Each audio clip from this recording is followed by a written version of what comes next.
Hello, hello, my magical friends. Welcome to another Witchful Ways podcast episode. I am Annika. I offer you guidance, insight, tools, and an amazing membership to allow you to live a magical life every single day. So let me talk this week a bit about intuition. We talked a little bit last week about intuition and the thinning of the veil, and I want to go a step deeper into it and talk about the top three things that I find, the top three reasons that people don't hear their intuition or they're disconnected from their intuition. And then I want to go over some ways, of course, that you can get through those things so that you can come out on the other side. You can recognize them and you can increase your intuitive abilities, allowing you to dive deeper into your witchcraft, into your mediumship abilities, and into your psychic abilities as well. So we are, of course, in October. We are in that thinning of the veil, which again, we spoke about last week in that podcast. And a lot of people are diving into their intuitive abilities, and your intuitive abilities connect with divination directly, right? So when you're using any forms of divination, whether that's spirit dice, which I love, spirit dice, or your pendulum or a Ouija board, or, whatever it is that you're using, your tarot or oracle cards, when you're using those things, you are using your intuition. Whether it's on a conscious or a subconscious level, the information is coming to you through your intuitive abilities. And some people go, well, I feel like I am completely closed off. I feel like my intuition isn't there and I'm not sure what's going on.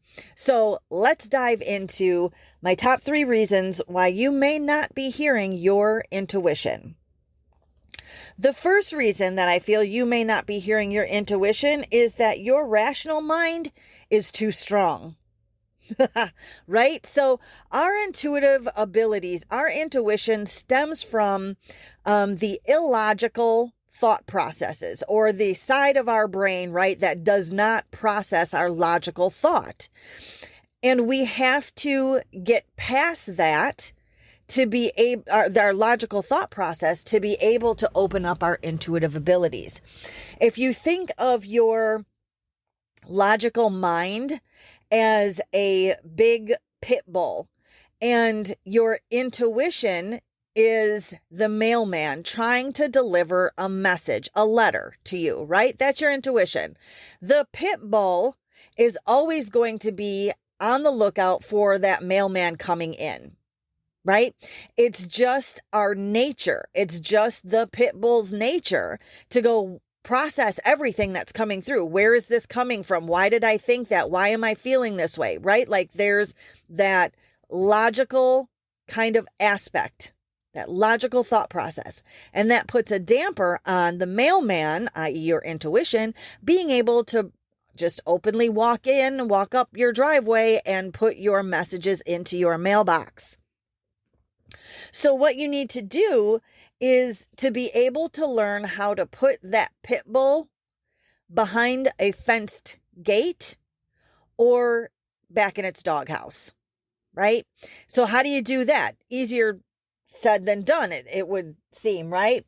But what you need to do is to begin to lean into your openness and your willingness to understand that what you're receiving is coming from universe.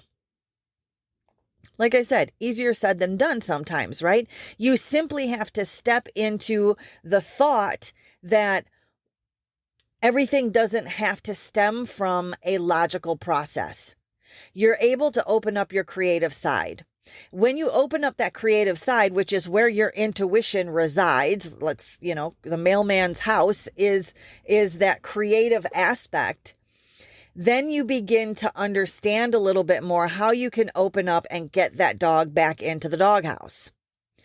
So doing things, your intuition can come to you very easily when you're doing things that are on a creative nature. So when you're doing any kind of meditation, right? We take our logical thought process out of that. When you're doing actions that are what I call non-thinking actions, such as rolling your cart down the grocery store aisle, knowing where you're going, Okay, if you think about if you've got a grocery cart and you're walking through the grocery store to buy peanut butter, you know where the peanut butter's at. You're not thinking about every step that you're taking. You're not thinking about where you're going because you know where you're going. You're experienced in knowing where the peanut butter is. So you don't have to think about it. It happens a lot of times when we're driving as well. I'm sure more than one of us has gotten to some place and you park and you go, man, I don't even remember driving here, right? It's just a automatic doing it because you have memory of the experience or the action. So that's what I call kind of mindless activities, washing the dishes, right? Unloading the dishwasher, folding laundry, all those kind of things are mindless. And those things allow your intuition to slide right in because you're not thinking of anything. You're not processing anything. So there's nothing then to alert the dog that the mailman's coming up the driveway. Okay? Hopefully that makes sense. Now, the other thing, when you start doing creative things like painting, like dancing, like drawing, if you have any creative outlet, creating music, playing music, anything like that, your intuition, again, is able to more easily slide into the mailbox because you're coming from that and you're working from that creative aspect, that creative side. Okay. So again, number one is your rational mind is just too strong. You stay in that analytical thought processing, analyzing mindset, and you have to shift into the creative mindset, the open mindset, to be able to distract the dog so that he doesn't attack the mailman. Okay. Number two is that you're feeling anxious or depressed. Why would that inhibit your intuitive connection? Well, when we're feeling those kind of feelings, they're lower vibration feelings, right? When we're connected to our intuition, when our intuition is flowing, we're connected on a higher vibration. We're connected on a direct cord, if you will, to our higher self, which is in a higher vibrational plane than the vibrational aspects of sadness, anxiety, depression, those kind of things. So when we're feeling really anxious, a lot of times is when we want the answers, right? Our intuitive abilities to kick in. And unfortunately, sometimes that anxiety dampens it down. So what do you need to do to get through to be able to then reconnect with your intuitive abilities? Well, you need to raise your vibration. How do we do that? We know that happiness and joyfulness and gratitude raises our vibration, right? It simply does. So find something that's funny to laugh at. If you have a favorite YouTube video or a meme or, whatever it is, find something that you have the ability to laugh at, because laughter is an instant raising of that vibration. It'll shoot you straight up, and you can start just with simply smiling. If you're in a place where you can't even fathom laughing, getting to a place where you can at least put a smile on your face actually raises your vibration, because you're having a smile on your face is counter to being sad, anxious, and depressed, right? To those lower vibrations. So your body physiologically, when you put a smile on your face, it allows you and your body to release certain chemicals that will enhance happiness. That doesn't mean by just smiling, it takes you out of depression. That's not what I'm saying. I'm saying it's a start to be able to go, okay, where's my next stepping stone that I can use to raise my vibration so that I can then connect to my intuition. Because your intuition is where you're going to understand and know that your feelings of anxiety, sadness, all that kind of stuff, well, especially anxiety and your worrying and all that, is unnecessary expenditure of energy, right? Because if we trust universe, everything's going to work out exactly as it's meant to and exactly as you need it to and exactly the majority of the time that you want it to if you're into manifesting. So we don't have to worry about it. So if you're feeling anxious or depressed or sadness or, maybe sometimes even being ill will disconnect you from your intuitive flow as well because you're on a lower vibration, right? So raise up that vibration. The easiest way is laughter and movement. So get up and dance like nobody's watching because nobody really cares anyways, right? Okay.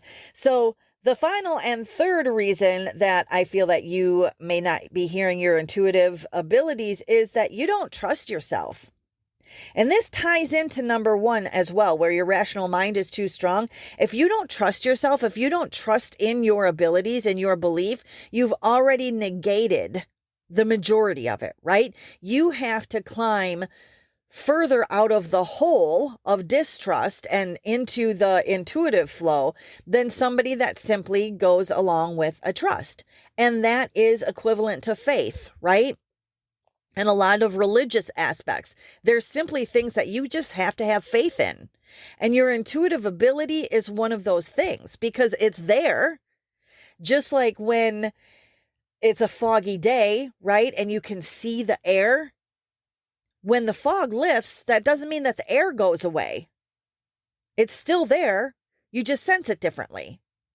And that's the same thing with your intuitive abilities. When you know that you have them, we've all had those gut instincts. We've all had things that we've done. We didn't listen to our intuition, and hindsight's always 20/20, right? We look back and we go, oh, yeah, I freaking knew that was going to happen. Or I had a feeling that that's what she was going to do, or, whatever that is.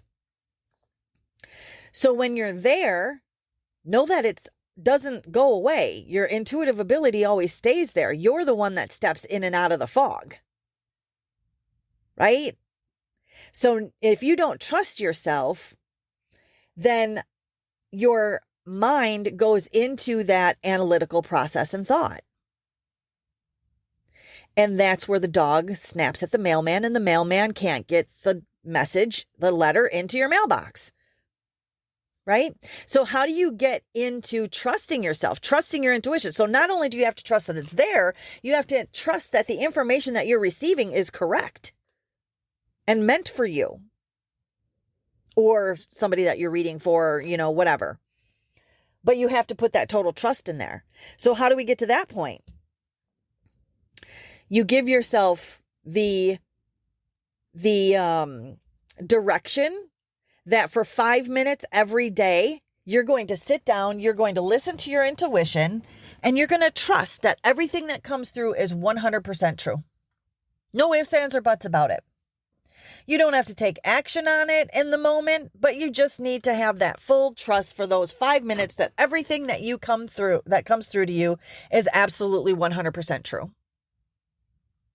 And then as you get your intuitive hits, when you go, oh, I knew I was going to have a parking space over here, and you get to somewhere and your parking space is there, write it down.